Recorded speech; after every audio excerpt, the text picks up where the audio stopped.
नमस्ते छात्रों।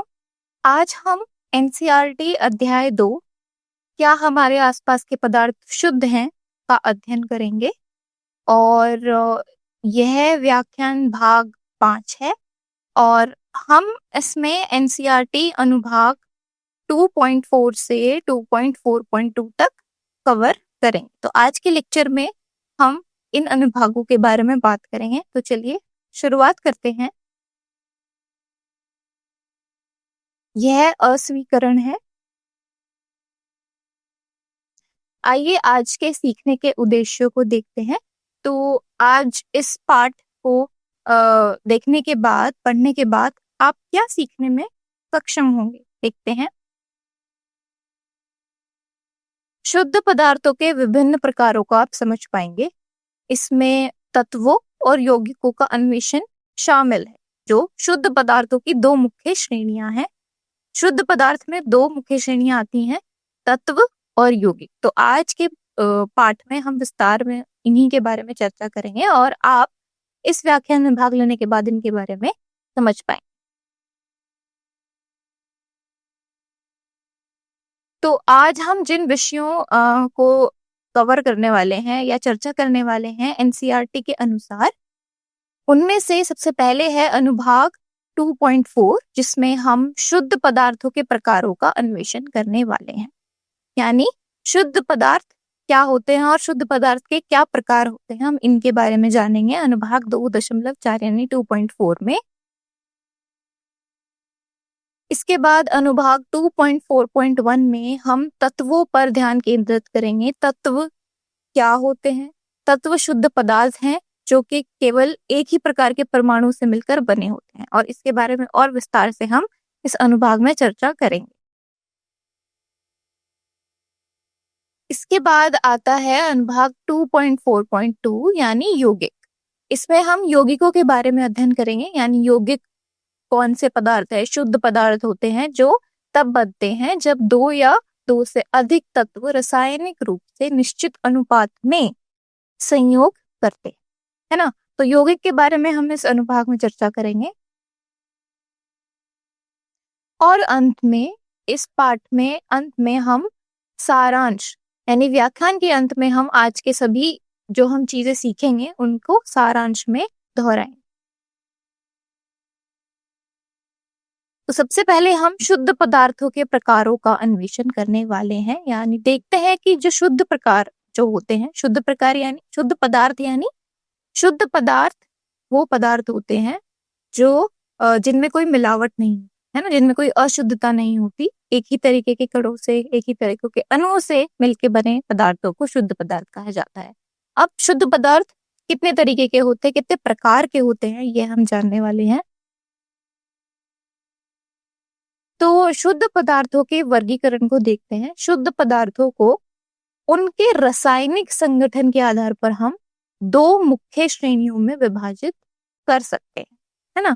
तो रासायनिक संरचना के आधार पर शुद्ध पदार्थों को हम दो मुख्य श्रेणियों में वर्गीकृत कर सकते हैं। इनको दो मुख्य श्रेणियों में वर्गीकृत किया जाता है। कौन कौन सी है वो? पहला है तत्व। तो शुद्ध पदार्थों की पहली श्रेणी आती है तत्व। हम इस बात का अध्ययन करेंगे कि तत्वों को अद्वितीय क्या बनाता है, क्यों तत्व अलग है उसकी दूसरी श्रेणी से, शुद्ध पदार्थ की दूसरी श्रेणी से, और रसायन विज्ञान में उसकी परिभाषा, तत्वों की परिभाषा क्या होती है, कैसे दी जाती। तो जो तत्व होता है, तत्व पदार्थ के मूल रूप होते हैं, मूल रूप माने जाते हैं। यह सबसे सरल पदार्थ है, ठीक है, और अन्य सभी पदार्थों के निर्माण के लिए एक आवश्यक मूल इकाई के रूप में तत्व कार्य करते हैं। इसीलिए हम इसे पदार्थों का मूल रूप कहते हैं। तत्वों की एक महत्वपूर्ण विशेषता यह है कि रासायनिक अभिक्रियाओं द्वारा उन्हें सरल पदार्थों में तोड़ा नहीं जा सकता। मतलब इसका मतलब यह है कि वे रसायन विज्ञान में सबसे मौलिक पदार्थ होते हैं, सबसे मूल इकाई, मूल रूप में होते हैं। यानी किसी भी रासायनिक अभिक्रिया के द्वारा एक तत्व को हम और सरल पदार्थों में नहीं तोड़ सकते, है ना। इसी इसी चीज से, इसी बात से ये साबित हो जाता है कि तत्व जो है एक मूल इकाई है पदार्थ की, मूल रूप। दूसरी जो श्रेणी आती है शुद्ध पदार्थ की, वो है यौगिक। यौगिक के अलग अलग गुण होते हैं जो उन्हें तत्वों से अलग करते हैं। तो दो श्रेणी है, तत्व और यौगिक। तत्व के कुछ गुण हैं, यौगिक के कुछ गुण हैं। तत्व के हमने अभी पढ़े, अभी जाने। अब यौगिक के कौन से गुण हैं जो तत्वों से अलग हैं, देखते हैं। यौगिक दो या दो से अधिक तत्वों से मिलकर बने होते हैं, ठीक है। तो तत्व तो हो गया एक मूल रूप पदार्थ, लेकिन जब दो या दो से अधिक तत्वों को आपस में मिला दिया जाए तो एक यौगिक का निर्माण होता है। और ये जो तत्व है ये एक नया पदार्थ है जो बनता है, जिसके अपने अद्वितीय गुण होते हैं। यौगिकों में तत्व एक निश्चित अनुपात में रासायनिक रूप से संयोजित होते हैं, ठीक है। अभी हमने जाना कि यौगिक दो या दो से अधिक तत्वों से मिलकर बनता है, तो रासायनिक रूप से एक निश्चित अनुपात में तत्व इकट्ठे होते हैं, संयोजित होते हैं और यौगिकों का निर्माण करते हैं। इसका मतलब यह है कि एक यौगिक में तत्वों का अनुपात हमेशा संगत होता है, जो यौगिक को उसकी विशिष्ट विशेषताएं प्रदान करता है। एक निश्चित अनुपात में हमेशा यौगिक के अंदर तत्व रहते हैं जो उसकी विशेषताओं का कारण होता है, और एक छवि है जो तत्वों और यौगिकों के बीच के अंतर को दृश्य रूप से दर्शाती है। क्या? तत्वों में केवल एक प्रकार के परमाणु पाए जाते हैं, जैसे हीलियम। हीलियम क्या हुआ? एक गैस हुई, एक एलिमेंट हुआ, एक तत्व हुआ। और ऑक्सीजन में ऑक्सीजन क्या हुआ? ऑक्सीजन में ऑक्सीजन तत्व, है ना। जबकि अगर यौगिक की बात करें, वो दो या दो से अधिक प्रकार के परमाणुओं या तत्वों से मिलकर बने होते हैं। क्या उदाहरण है? उदाहरण है H2O, पानी। H2O के फॉर्मूले में क्या हो रहा है? H2O में हाइड्रोजन जो कि दो हैं और एक ऑक्सीजन नामक पदार्थ या ऑक्सीजन नामक तत्व, ये दो प्रकार के तत्व हैं, हाइड्रोजन और ऑक्सीजन, है ना। हाइड्रोजन को आप और तोड़ नहीं सकते, और हाइड्रोजन में, राइट। ऑक्सीजन को भी आप और तोड़ नहीं सकते, और ऑक्सीजन, है ना।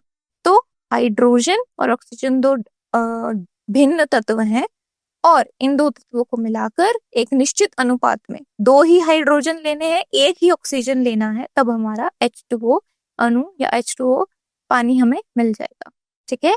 तो एक निश्चित अनुपात में हमने संयोजित किया दो या दो से अधिक तत्वों को, तो हमें मिला यौगिक। उदाहरण के लिए H2O में दो हाइड्रोजन एक ऑक्सीजन नामक दो प्रकार के तत्व पाए जाते हैं, और H2O को यौगिक कहा गया है। एक छवि आप देख पा रहे होंगे स्क्रीन पर। तो इस छवि में परमाणु स्तर पर तत्व या यौगिक का विभेदन दिखाया गया है, आप आसानी से देख सकते हैं। एक तरफ है हमारे पास हीलियम और ऑक्सीजन, और दूसरी तरफ है हमारे पास H2, ठीक है। हीलियम और ऑक्सीजन तत्वों को दिखा रहे हैं, जबकि जो जल है, जो H2 है, वो यौगिक का निर्माण दिखा। तो इस छवि में H2 एक यौगिक है जो हाइड्रोजन या ऑक्सीजन से मिलकर बनता है। वहीं दूसरी और जो हाइड्रोजन परमाणु या ऑक्सीजन परमाणु है, वो एक तत्व है, ठीक है। वो मिले आपस में एक निश्चित अनुपात में, तो एक यौगिक का निर्माण हुआ। हाइड्रोजन में केवल हाइड्रोजन के परमाणु होते हैं, ऑक्सीजन तत्व केवल ऑक्सीजन परमाणु मौजूद होते हैं। वही तत्वों की बात करें तो इसमें हीलियम और ऑक्सीजन, है ना। हीलियम ऑक्सीजन, हीलियम है, ऑक्सीजन ऑक्सीजन है ना। तो ये दो तत्व हुए, और इन दो या दो से अधिक तत्वों को मिलाकर निश्चित अनुपात में रासायनिक रूप से एक जब संयोजित किया जाता है तो यौगिक का निर्माण होता है, जैसे हमारी चित्र में दिखाया गया है यौगिक, है ना। तो केवल एक प्रकार के परमाणु हैं तो तत्व, दो या दो से अधिक प्रकार के परमाणु शामिल हैं तो यौगिक।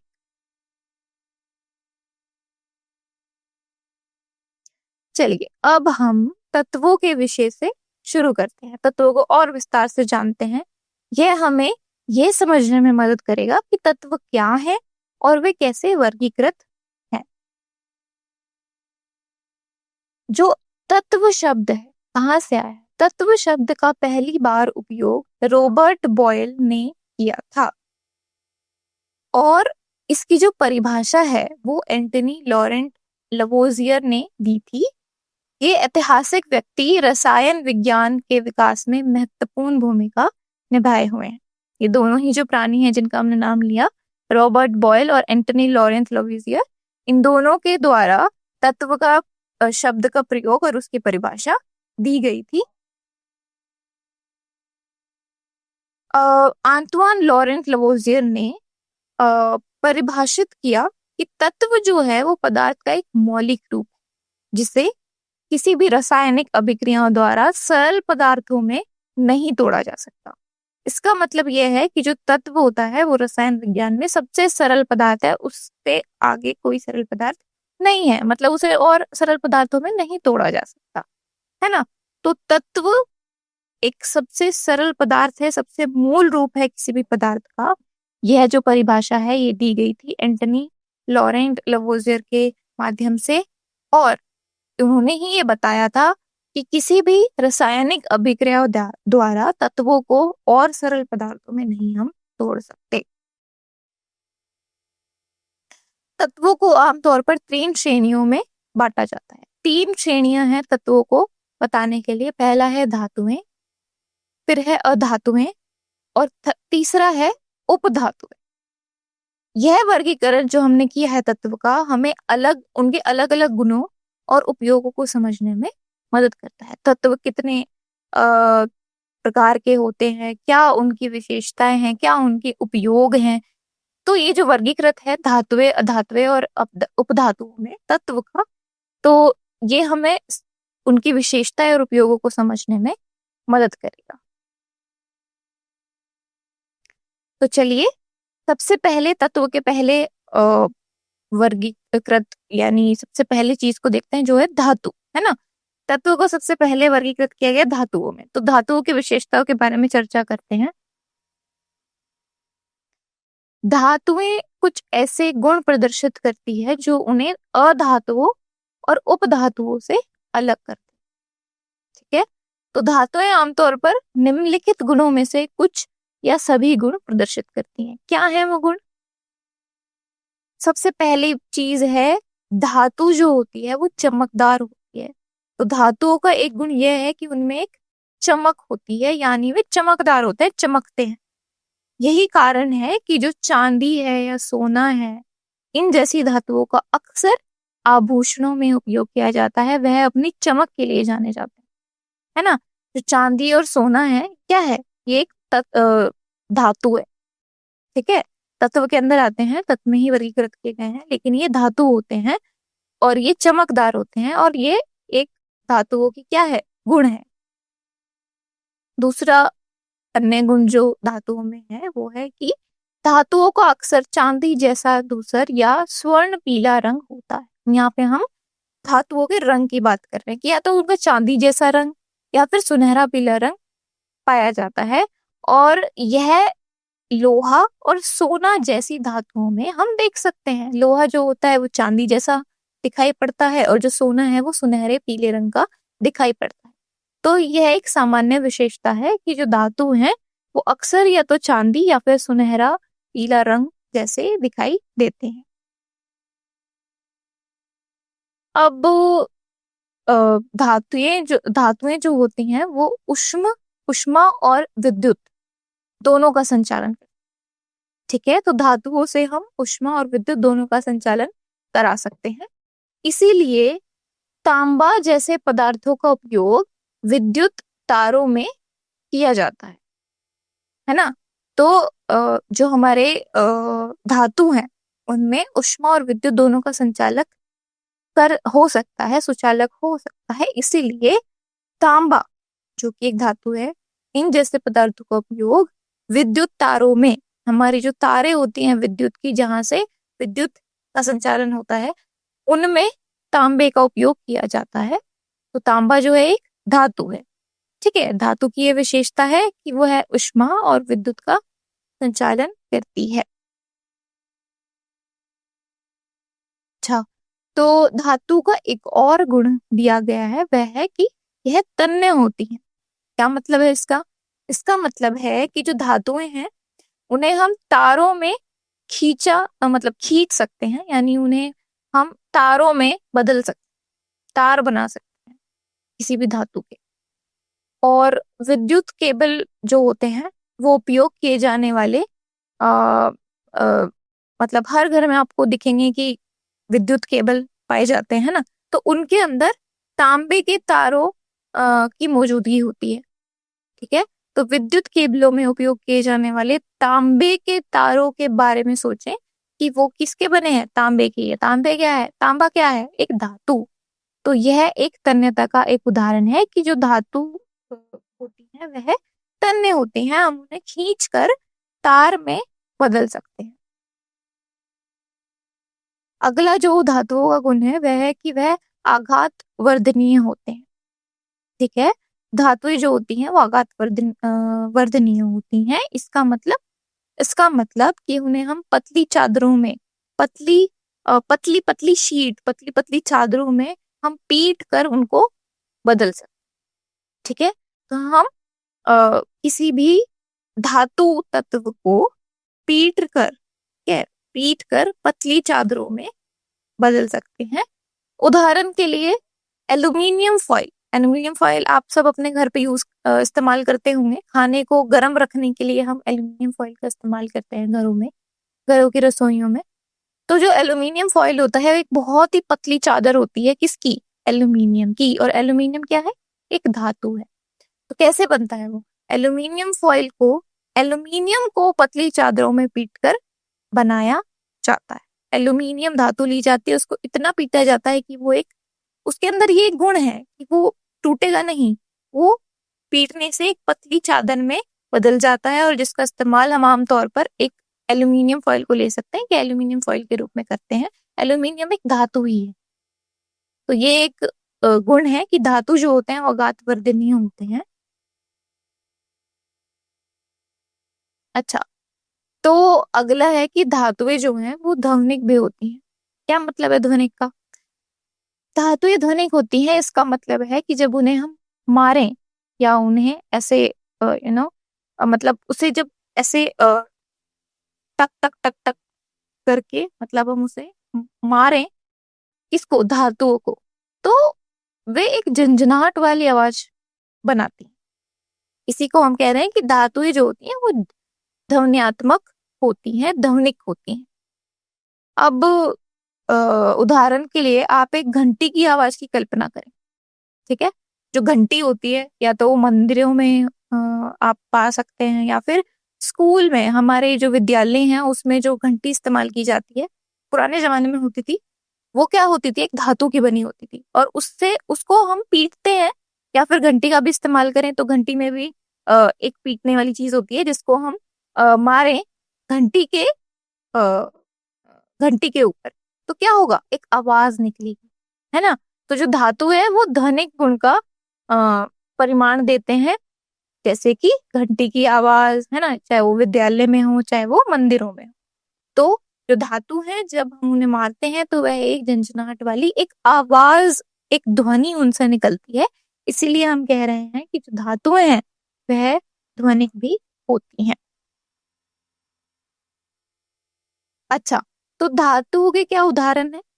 तो हमारे पास स्वर्ण यानी सोना, चांदी, तांबा, लोहा, सोडियम, पोटेशियम, ये जो धातुएं हैं ये सब, मतलब ये सारे तत्व हैं, ये सारे धातुओं के उदाहरण हैं जो आप अपने दैनिक जीवन में भी देख सकते हैं। प्रत्येक के अपने अपने विशिष्ट उपयोग और गुण होते हैं हमारे दैनिक जीवन में, या फिर दैनिक नहीं तो कहीं ना कहीं वो मौजूद हैं। और ये सारे गुण जो आपने अभी देखे वो दिखा रहे हैं, वो है उनके अंदर। ठीक है, तो धातुओं के गुण अभी अभी हमने पढ़े, और धातुओं के उदाहरण जैसे सोना, चांदी, तांबा, लोहा, सोडियम, पोटेशियम, ये सारे क्या हैं? धातुओं के उदाहरण हैं। ये सारे भी इन्हीं विशेषताओं को प्रदर्शित करते हैं जो अभी हमने पढ़ी। अच्छा, एक दिलचस्प बात यह है कि जो पारा होता है, पारा यानी मरकरी, मरकरी क्या है, एक तत्व है और ये धातु है, ठीक है। अब इसमें दिलचस्प क्या बात है, दिलचस्प बात ये है कि जो हमारी पारा यानी मरकरी होता है, ये एक ऐसा एकमात्र धातु है जो कि कमरे के तापमान पर भी तरल अवस्था में मौजूद होता है, ठोस नहीं होता, तरल होता है। और यही कारण है कि इसकी अवस्था तरल होती है, इसीलिए हम इसे ये एक अद्वितीय चीज है ना, अद्वितीय गुण है मरकरी के पास। और यही कारण है कि हम मरकरी को या पारा को थर्मामीटर में उपयोग में लाते हैं। थर्मामीटर आपने सभी ने देखा होगा, जैसे हमें जब बुखार होता है तो उसको नापने के लिए हम थर्मामीटर का इस्तेमाल करते हैं, है ना। थर्मामीटर में टेम्परेचर यानी तापमान को नापने के लिए जो धातु का इस्तेमाल किया जाता है वह मरकरी होता है, पारा होता है, ठीक है। और यह एक ऐसा एकमात्र धातु है जो कमरे के तापमान पर भी तरल अवस्था में मौजूद होता है। बाकी सभी धातुएं अगर आप देखें तो वो ठोस ही अधिकतर पाई जाएगी। कहाँ पे? कमरे के तापमान पर। तो चलिए अब गैर धातुएं, जो तत्व का अगला वर्गीकृत है कि गैर धातुएं, है ना, इसे अधातु भी बोल सकते हैं, उन पर हम चर्चा करते हैं। तो जो अधातुएं तत्वों की एक श्रेणी होती है, तो तत्वों की एक श्रेणी है अधातु। अभी अभी हमने धातु पढ़ी। अब इनमें जो अधातु हैं, जो इनके जो गुण हैं वो धातुओं की तुलना में अलग होते हैं, एक तरीके से आप विपरीत कह सकते हैं। तो चलिए अधातु के गुणों का अन्वेषण करते हैं। अच्छा, तो अधातुएं कुछ गुण प्रदर्शित करती हैं और हम इन गुणों को एक एक करके आज देखेंगे, ताकि यह समझ सकें कि जो अधातुएं हैं वो अद्वितीय क्या बनाता है, और अधातुएं निम्नलिखित गुणों में से या तो कुछ या फिर सभी गुण प्रदर्शित करती हैं। क्या गुण है वो? अधातुओं का पहला गुण है कि यह रंगों की विविधता प्रदर्शित करते हैं, विभिन्न प्रकार के रंगों में पाए जाते हैं, है ना। तो जो अधातु है वो विभिन्न प्रकार के रंगों में पाए जाते हैं, रंगों की विविधता दिखाते हैं। इसका मतलब कि जो धातुओं के विपरीत, अब धातु क्या थे, एक तो चमकदार थे और एक वो धात्विक दिखते थे, है ना, या तो चांदी जैसे या फिर सुनहरे पीले। लेकिन अधातुएं क्या होती हैं, अलग अलग रंगों में दिखाई दे सकते हैं और इसी से उनकी उपस्थिति में विविधता आती है। अब अधातुओं का एक और गुण यह है कि वह ऊष्मा और विद्युत के खराब संवाहक होते हैं। तो अगर आपको विद्युत के संवाहक के लिए, संचालन के लिए उपयोग में लाना है तो आप अधातु को ना इस्तेमाल करें, धातुओं का इस्तेमाल करें। तो यह एक खराब विद्युत के या ऊष्मा के संचालन है, संवाहक है। क्यों? इसका मतलब यह है कि वे ऊष्मा या विद्युत को आसानी से अपने में से नहीं गुजरने देते। और धातुएं उसके विपरीत क्या होती हैं, अच्छी संवाहक होती हैं। यानी अगर हमारी तार जो है वो किसी धातु से बनी है तो आप उसके अंदर से या तो ऊष्मा या फिर विद्युत आसानी से गुजर सकती है, इसीलिए तार जो होते हैं धातुओं से बने होते हैं। लेकिन वहीं दूसरी ओर जो अधातु है वह ऊष्मा और विद्युत के संचालन या खराब संचालक होते हैं, जिसके कारण उनसे ऊष्मा या विद्युत को नहीं गुजार सकते, नहीं गुजरती, है ना। तो यह खराब संचालक माने जाते हैं। इसके अलावा अधातुएं जो होती हैं वो चमकदार, ध्वनिक या आघात वर्धनीय नहीं होती। ना अधातुएं जो होती हैं वो ना ही तो चमकदार होती हैं, ना ही ध्वनिक होती हैं, जब आप उन्हें मारेंगे तो कोई ध्वनि उत्पन्न नहीं होती, या फिर आघात वर्धनीय भी नहीं होती, ना ही हम उसे पीटकर पतली शीट में, चादर में बदल सकते। तो इसका मतलब यह है कि उनकी सतह चमकदार नहीं होती, ना ही जब उन्हें पीटें तो कोई घंटे की आवाज निकलती है, और जो धातुओं की तरह वह आसानी से आकार भी नहीं ले सकती या नहीं मुड़ सकती। तो चमकदार या धनात्मक या फिर आघातवर्धनीय अधातु नहीं होती है। तो अंत में हमारे पास कुछ उदाहरण हैं अधातुओं के, जैसे हाइड्रोजन, ऑक्सीजन, आयोडीन, कार्बन जैसे कि कोयला, कोक। तो कार्बन इन दो तरीकों से मिलता है, या तो कोयला में होता है, कोक में होता है। ब्रोमीन, द्रव्य रूप में, और क्लोरीन इत्यादि। ये सारे तत्व शामिल हैं किसमें? अधातुओं में। तो ये उदाहरण हमें प्रतिदिन के जीवन में अधातुओं की पहचान करने और उनके उपयोगों को समझने में मदद करते हैं। अब चलिए तीसरे वर्गीकरण के बारे में पढ़ते हैं। तत्वों का तीसरा श्रेणी थी, क्या थी? उपधातु। इन पदार्थों के बारे में चर्चा करते हैं। तो उपधातु जो तत्व हैं, ये इनके जो गुण हैं वो धातुओं और अधातुओं के बीच में।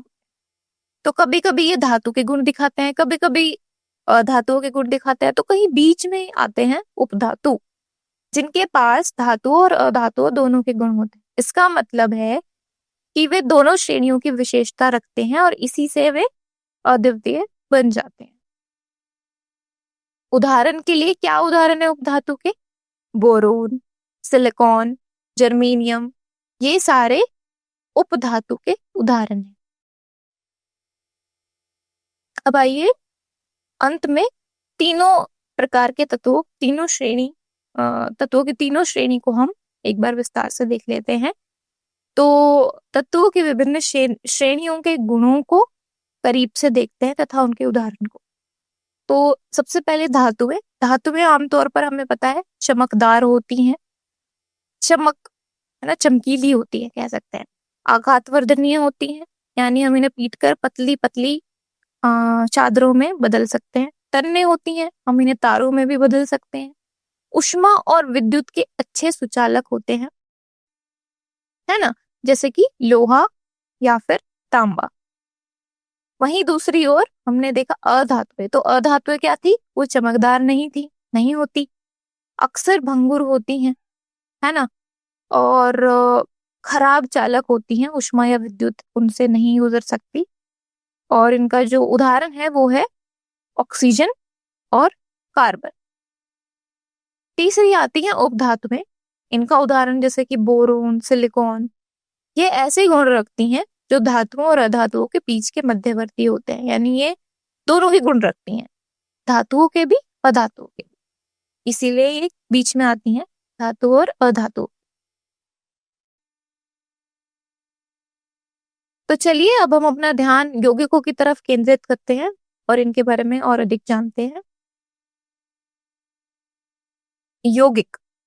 यौगिक शुद्ध पदार्थ के एक प्रकार है जो दो या दो से अधिक तत्वों से बने होते हैं, जो रासायनिक रूप से एक दूसरे के साथ संयोजित होते हैं। तो एक रासायनिक प्रक्रिया के माध्यम से दो या दो से अधिक तत्वों को हम एक दूसरे के साथ संयोजित करते हैं और इसी से यौगिक का निर्माण होता है। और यौगिक जो है शुद्ध पदार्थ का एक प्रकार है। तो इसका मतलब है कि तत्व एक विशिष्ट तरीके से एक दूसरे से बंधे होते हैं रासायनिक प्रक्रिया के माध्यम से। यौगिक का जो द्रव्यमान है उसके अनुसार एक निश्चित अनुपात में तत्वों की उपस्थिति होती है।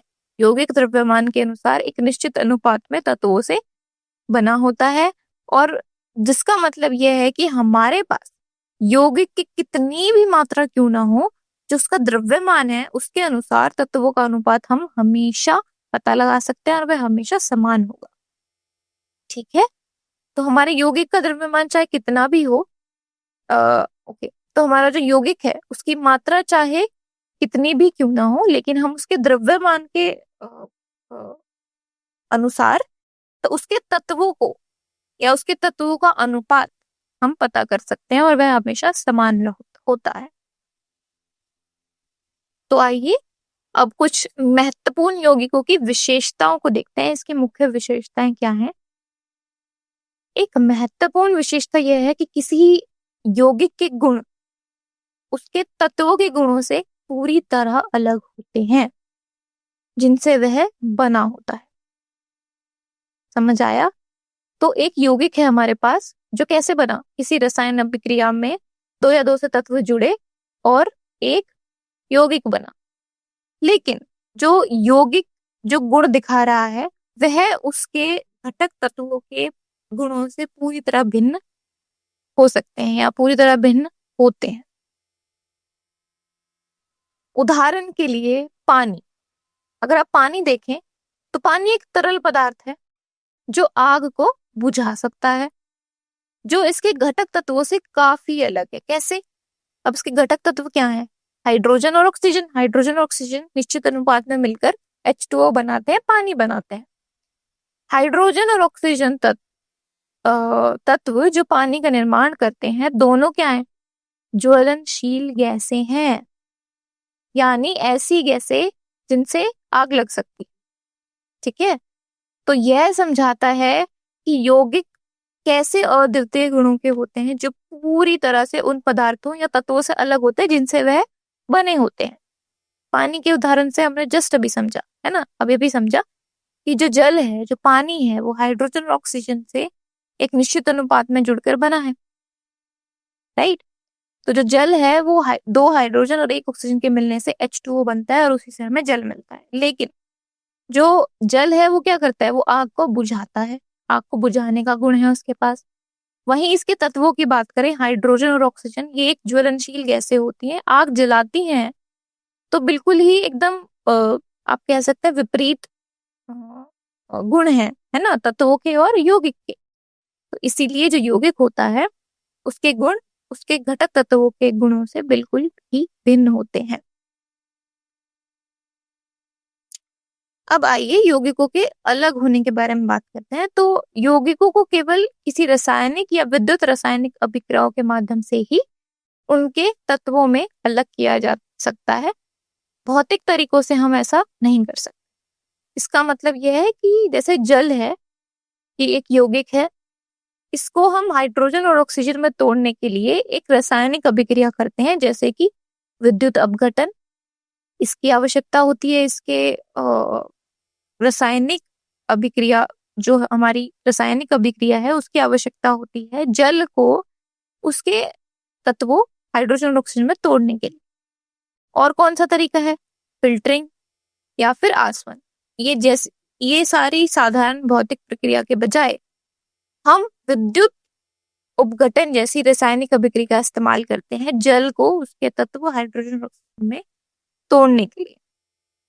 ठीक है, फिल्टरिंग, आसवन, ये क्या है? ये एक भौतिक प्रक्रिया है। इनसे हम पानी को उनके तत्व हाइड्रोजन और ऑक्सीजन गैस में नहीं तोड़ सकते। तो जो यौगिक होते हैं वह अपने तत्वों में टूटने के लिए उनको एक रासायनिक या फिर विद्युत रासायनिक अभिक्रियाओं की जरूरत पड़ती। तो अब हम गतिविधि 2.4 पर हैं। तो हम लोहे और सल्फर का उपयोग करके मिश्रणों और यौगिकों को अलग करने के लिए एक गतिविधि 2.4 का अन्वेषण करने वाले हैं। और यह हमें इन दो प्रकार के पदार्थों, मिश्रण और यौगिकों के बीच के अंतर को समझने में मदद करेगी। तो आइए इस गतिविधि की सबसे पहले प्रक्रिया पर नजर डालते हैं। क्या प्रक्रिया है जो हमें करनी है? हम प्रयोग करने के लिए कक्षा को समूह में बांट लें।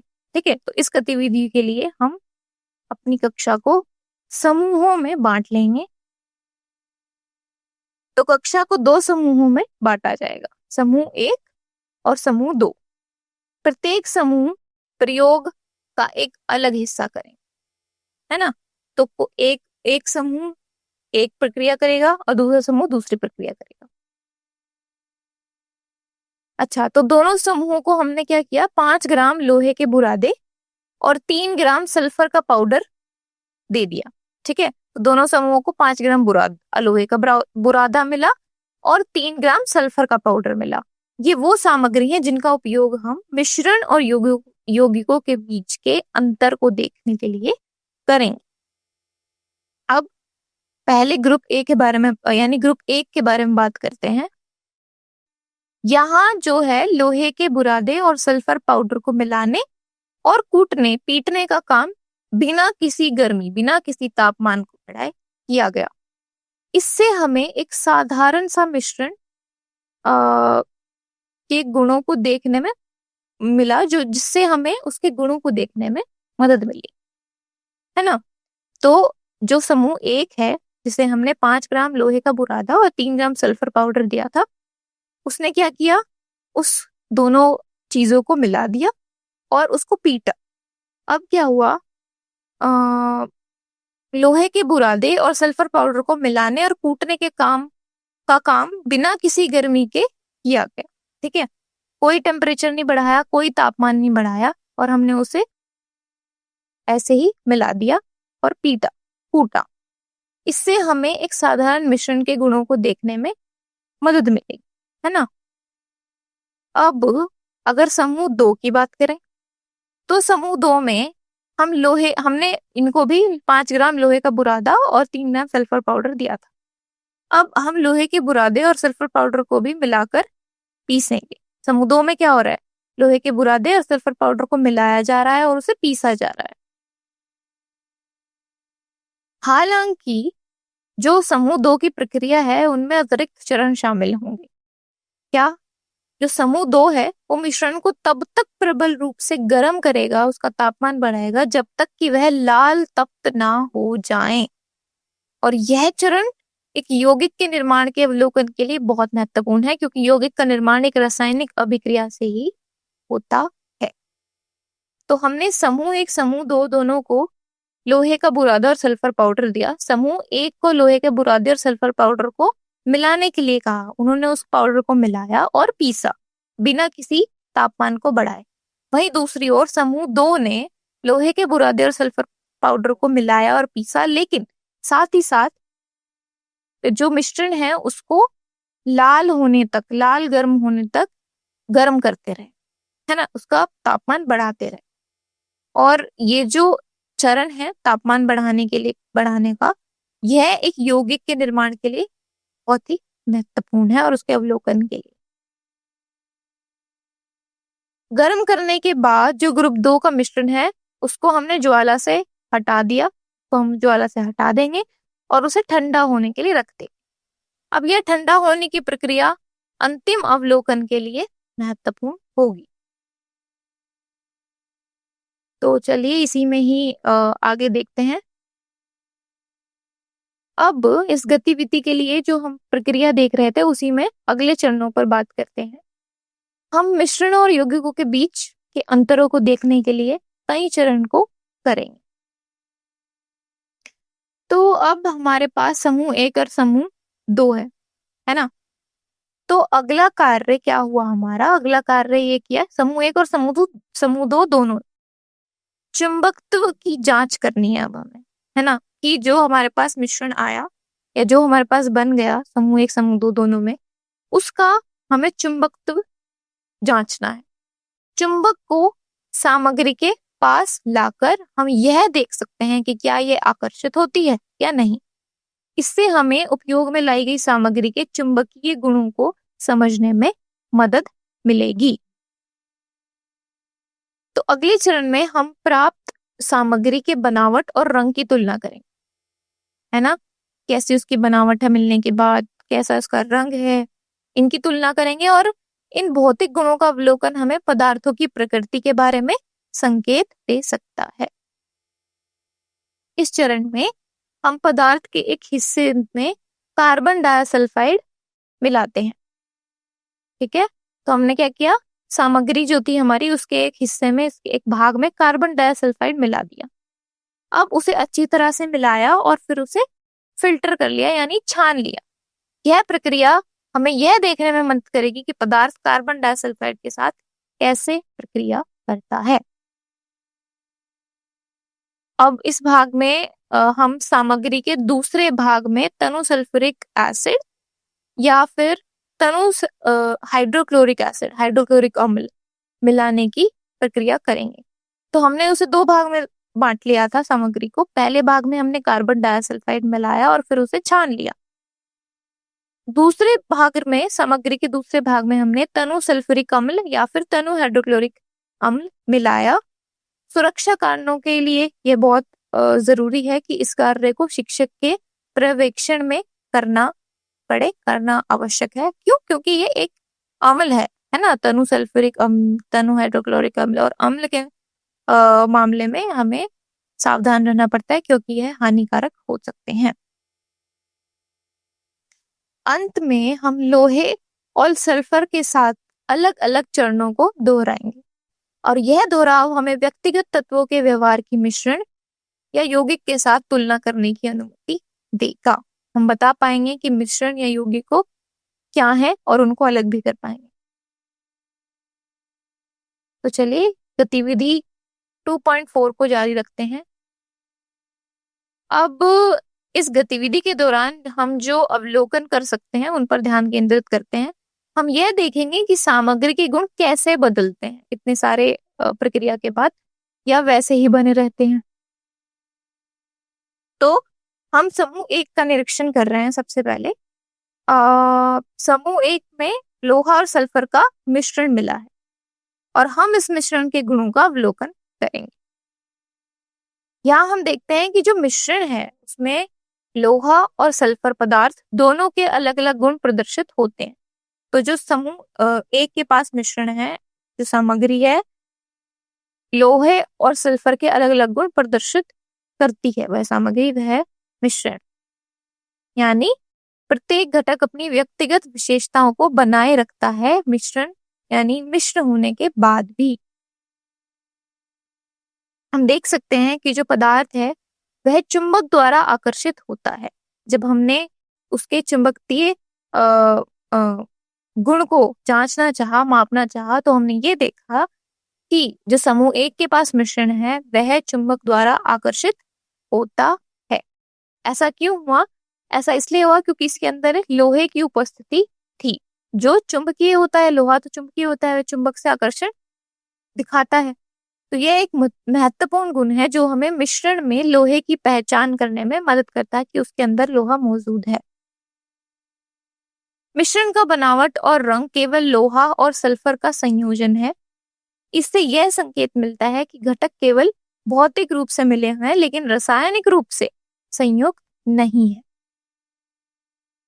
अब हम देखते हैं कि जब कार्बन डाइसल्फाइड इसमें मिलाया जाता है तो यह सल्फर को घोल देता है लेकिन लोहे को नहीं घोलता, और फिल्ट्रेशन यानी छानने की विधि के बाद एक अवशेष बचा रहता है जो अघुलित लोहा होता है, जो घुला नहीं है लोहा वह होता है।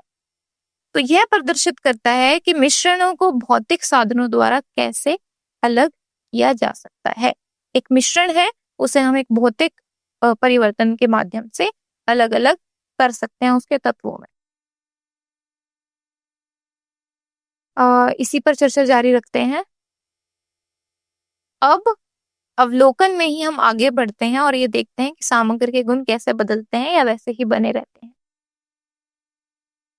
अब हम समूह 2 का निरीक्षण करके शुरू करते हैं जो यौगिक निर्माण पर केंद्रित है। अब यह समूह यानी समूह 2 हमें लोहे और सल्फर से बने यौगिक की विशेषताओं की पहचान करने में मदद करेगा। हम देखते हैं कि बने हुए पदार्थ के गुण लोहे और सल्फर के गुणों से एकदम अलग। यह एक रासायनिक परिवर्तन का चिन्ह है, यानी रासायनिक परिवर्तन को दर्शाता है जिसमें तत्वों के मूल गुण क्या होते हैं, बदल जाते हैं और एक नया पदार्थ बन जाता है ना।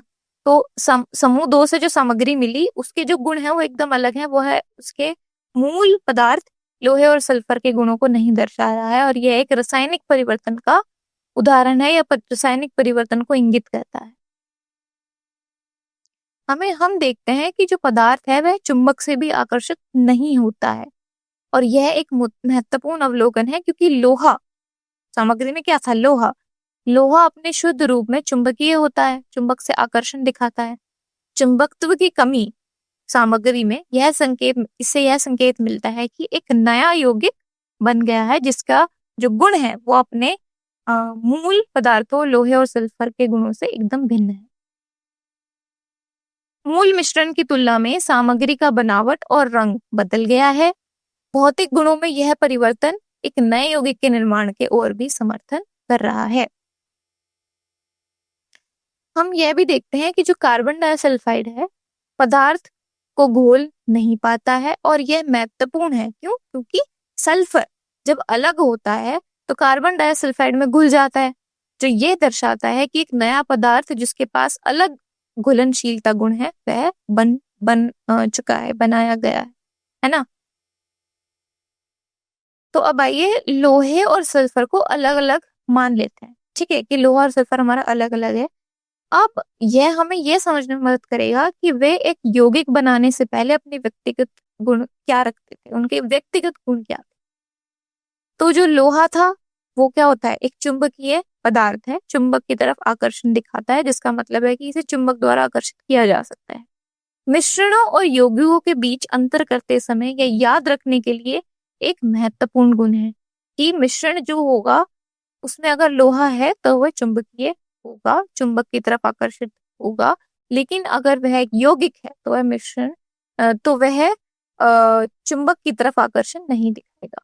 तो लोहे का चुंबकीय गुण मिश्रण और यौगिकों के बीच अंतर करते समय याद रखने के लिए एक महत्वपूर्ण गुण है।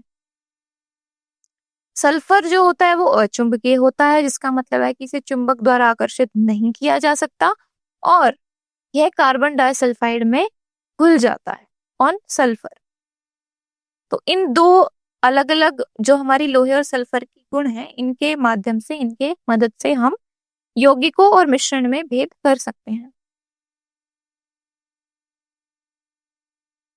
तो अपनी चर्चा को जारी रखते हुए हम इस गतिविधि के परिणाम को देखते हैं।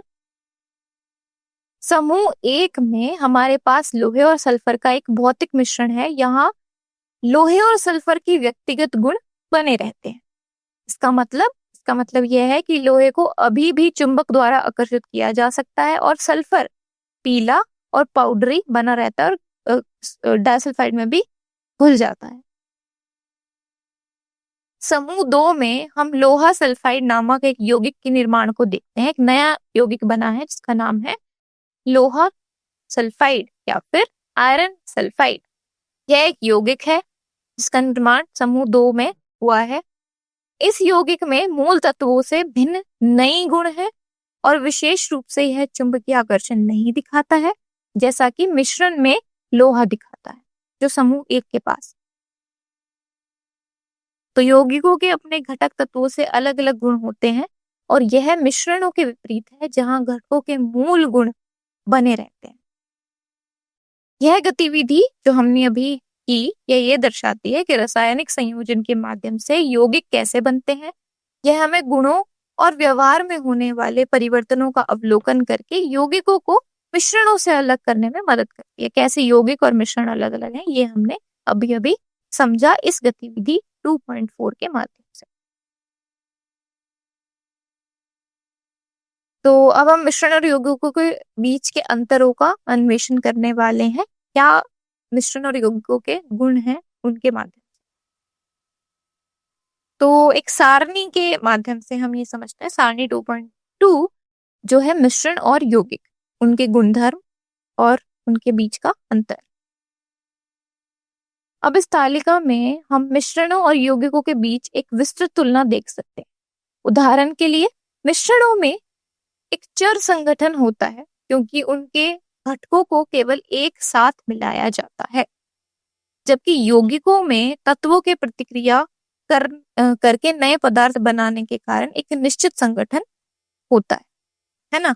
एक निश्चित अनुपात में यौगिक में तत्व जुड़ते हैं, लेकिन मिश्रण में ऐसा नहीं है, निश्चित अनुपात नहीं होता तत्वों का।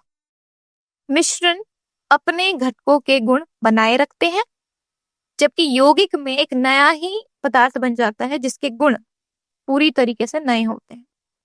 इसके अतिरिक्त मिश्रणों को भौतिक विधियों द्वारा अलग किया जा सकता है, लेकिन यौगिकों के लिए अलग होने के लिए किसी रासायनिक प्रतिक्रियाओं की आवश्यकता पड़ती है। अंत में मिश्रणों के निर्माण में ऊर्जा परिवर्तन शामिल नहीं होते हैं, कोई ऊर्जा का इस्तेमाल नहीं किया गया। जबकि यौगिक में अगर हम यौगिकों का निर्माण कर रहे हैं तो उसमें हम अक्सर ऊर्जा के अवशोषित या मुक्त होने के साथ परिवर्तन शामिल होते हैं, है ना। तो यौगिकों के निर्माण के दौरान रासायनिक अभिक्रिया मौजूद होती है जिसमें ऊर्जा के अवशोषण या मुक्त होने का जो नियम है या जो परिवर्तन है वह शामिल होता है। परमाणुओं या अणुओं की पहचान मिश्रण में अलग रहती है, लेकिन यौगिकों में बिल्कुल नए गुण आ जाते हैं। जैसे कि नमक एक यौगिक है जिसमें सोडियम और क्लोरीन मिला हुआ है और एक नया पदार्थ बनता है ना। सोडियम क्लोरीन मिलकर एक नया पदार्थ बनाता है नमक, जिसका स्वाद और जिसका गुण दोनों सोडियम और क्लोरीन के गुणों से अलग है। वास्तविक जीवन में पानी भी एक यौगिक का उदाहरण है जो हाइड्रोजन और ऑक्सीजन के रासायनिक प्रतिक्रियाओं से बनता है, और पानी का जो गुण है वो उसके तत्वों के गुणों यानी हाइड्रोजन ऑक्सीजन के गुणों से एकदम विपरीत है। तो इस माध्यम से, इस सारणी के माध्यम से मिश्रण और यौगिकों में अंतर समझ सकते हैं। अब हम शुद्ध पदार्थों और मिश्रणों की तुलना करते हैं। तो पदार्थ की भौतिक और रासायनिक प्रकृति में गहराई से जाते हैं, ठीक है, और इसे ग्राफिकल आयोजनकर्ता का उपयोग करके प्रभावी ढंग से सारांशित हम कर सकते हैं, जो हमें शुद्ध पदार्थों और मिश्रणों के बीच के अंतर को दृश्यमान करने में मदद करेगा। तो निम्नलिखित ग्राफिकल आयोजक में संक्षेपित किया गया है पदार्थ की भौतिक और रासायनिक प्रकृति। तो आप देख सकते हैं कि ये ग्राफिकल आयोजन है जो शुद्ध पदार्थों और मिश्रणों के बीच के अंतर को दर्शाता है, और यह दृश्य सहायता करता है हमें समझने में कि पदार्थ को उनके संगठनों और गुणों के आधार पर कैसे वर्गीकृत किया जा सकता है। पदार्थ 3 अवस्था में पाए जा सकते हैं, ठोस, द्रव्य या गैस, और इसके 2 श्रेणी हैं, शुद्ध पदार्थ और मिश्रण। अब शुद्ध पदार्थ की बात करें सबसे पहले, तो शुद्ध पदार्थ की भी 2 श्रेणी है, तत्व और यौगिक। तत्व क्या होते हैं? तत्व एक सरल पदार्थों में सरल पदार्थों का मिश्रण, यानी एक ही तरीके के अणुओं से बने पदार्थ को तत्व बोलते हैं। तो तत्व को हम और सरल पदार्थों में नहीं तोड़ सकते, ये भी एक उसका तत्व का गुण है। सरल पदार्थों में विभक्त नहीं किए जा सकते, है ना। उदाहरण क्या है तत्व का? कॉपर, ऑक्सीजन, लोहा, हाइड्रोजन, पारा यानी मरकरी आदि। वहीं दूसरा जो श्रेणी है शुद्ध पदार्थ की, वो आती है यौगिक। यौगिक जो है उनका नियत संगठन रहता है, मतलब जो संगठन है वो नियत रहता है, और जो रासायनिक या वैद्युत रासायनिक प्रतिक्रियाओं द्वारा घटक तत्वों में विघटित किए जा सकते हैं। यानी यौगिकों को हम रासायनिक प्रक्रिया के माध्यम से उसके घटकों में, उसके तत्वों में तोड़ सकते हैं। क्या उदाहरण है यौगिक का? जल, मीथेन, चीनी, नमक आदि। अगर हम पदार्थ की दूसरी श्रेणी मिश्रण की बात करें, तो मिश्रण का कोई नियत संगठन नहीं होता है, कोई निश्चित अनुपात में यह नहीं जुड़े होते हैं। अब मिश्रण 2 प्रकार के पाए जाते हैं, समांगी और विषमांगी। ये भी हम उनके मिलने यानी मिश्रण के रूप में ही देख सकते हैं। जैसे समांगी में समान संगठन है ना, यानी जो उनका अनुपात है वो समान रहता है, लेकिन विषमांगी में असमान संगठन रहता है ना। क्या उदाहरण है समांगी का? उदाहरण है जल में चीनी। आप जल में चीनी घोलेंगे तो एक समान संगठन मिलेगा हमें चीनी और आप बोल सकते हैं जल में चीनी के विलयन का, है ना। ऐसे ही अगला उदाहरण है जल में नमक, कार्बन डाइसल्फाइड में सल्फर, जल तथा अल्कोहल आदि। ये सारे समांगी मिश्रण का उदाहरण है। वहीं विषमांगी मिश्रण का उदाहरण है बालू तथा नमक। कभी नहीं घुल सकते। चीनी तथा नमक, चीनी और नमक को आप एक साथ रखोगे वे नहीं घुलेंगे, है ना, या फिर आपस में नहीं मिलेंगे, तो इनका असमान संगठन रहता है। लकड़ी, रक्त, हमारे रक्त में भी कई प्रकार की चीजें मौजूद होती हैं, है ना, तो यह भी एक मिश्रण है। तेल और तेल में जल, तेल और जल कभी मिलते नहीं है। आप कभी किसी चीज में तेल और जल एक साथ रखेंगे तो वह अलग अलग परतें बना लेंगे, है ना, मिलेंगे नहीं। तो इनका असमान संगठन रहता है विषमांगी मिश्रण का। तो इस ग्राफिकल आयोजन से आप पदार्थों की जो वर्गीकरण है वो समझ सकते हैं उनके गुणों के आधार।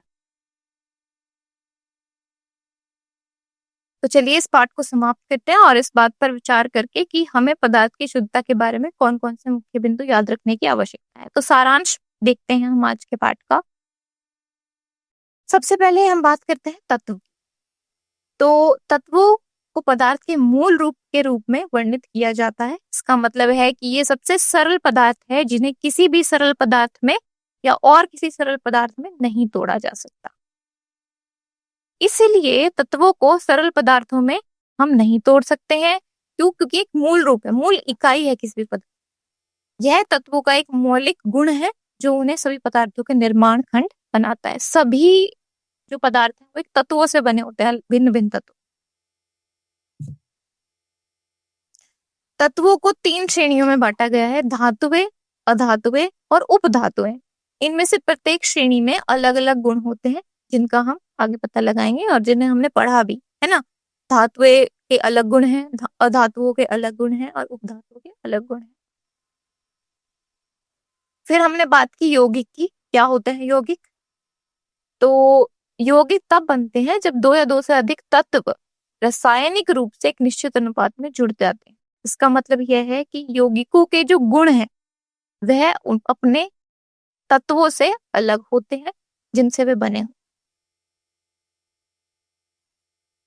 तो जो यौगिक है उसके भीतर के तत्वों को केवल रासायनिक अभिक्रिया द्वारा ही अलग किया जा सकता है।